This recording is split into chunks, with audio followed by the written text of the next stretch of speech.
अस्सलाम वालेकुम। हाँ जी दोस्तों, की हाल जी? ठीक हो? मैं एक कबूतर का शौक करवान लगा वा। यह कबूतर मेरे बच्चे बहुत लंबे हो गए रहने। मैं अपनी ज़िंदगी इस तो ज़्यादा प्रवासी कबूतर आइए तक नहीं देखे।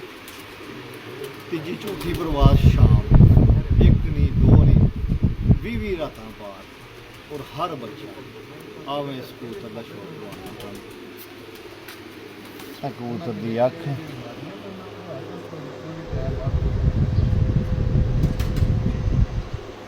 दूसरी अख,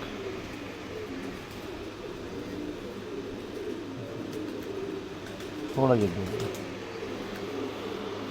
इस कबूतर का पर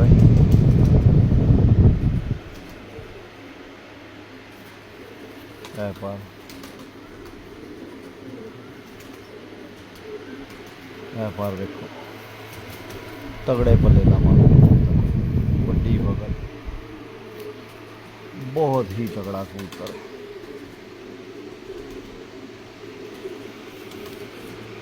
ये मेरा मोस्ट फेवरेट कबूतर है।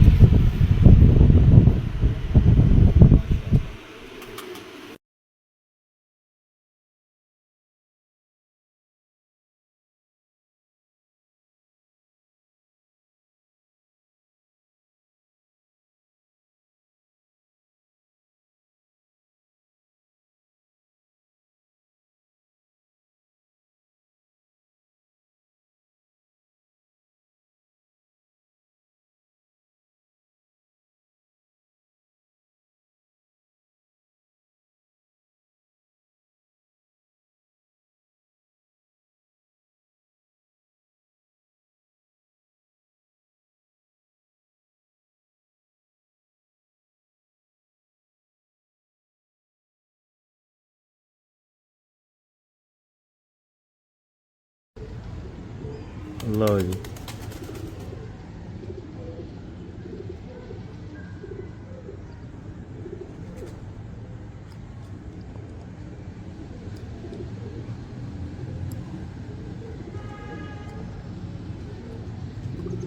ਇਹਦੀ ਨਸਲ ਦੱਸੋ ਜੀ ਕਿਹੜੀ ਹੈ?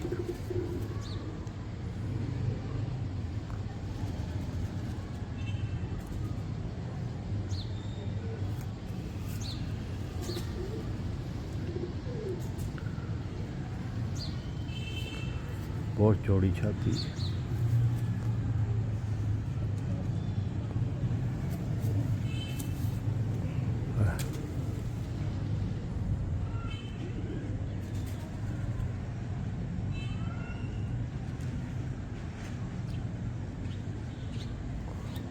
माशाअल्लाह।